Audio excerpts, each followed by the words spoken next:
Hey everyone, it's day 21. ఇవాళ మనం Banjara art గురించి తెలుసుకుందాం. ఈ ఆర్ట్ తెలంగాణలో పుట్టింది. బంజారా ఆర్ట్ ఒక vibrant traditional craft. Lambadi or Banjara tribal community వాళ్ళు చేసేవాళ్ళు.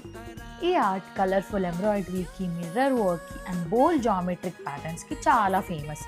అకార్డింగ్ టు హిస్టరీ, బంజారా వాళ్ళు నొమాడిక్ ట్రేడర్స్ అండ్ వీళ్ళు చేసే ఎంబ్రాయిడరీ క్లాత్స్ ట్రావెలింగ్ చేసే అప్పుడు వేసుకునే వాళ్ళంట. ఇందులో ఎక్కువ చిన్న mirrors, shells, beads and bright threads వాడేవాళ్ళు. యూనిక్ స్టిచెస్ లైక్ కంతి సొగాడు, cross stitch and chain stitch చేసేవాళ్ళంట. ఈ ఆర్ట్ వాళ్ళ లైఫ్ స్టైల్ని సింబలైజ్ చేస్తుందని అంటారు. ఇవాళ బంజారా ఆర్ట్ ఇంకా హోమ్ డెకార్స్లో, యాక్సెసరీస్లో అండ్ ఫ్యాషన్లో వాడుతున్నారు. ఇదే ప్రూఫ్ మన తెలంగాణ బంజారా కల్చర్ ఇంకా ఎలైవ్గా ఉంది అని చెప్పడానికి. Please do follow for more such stories. Thank you.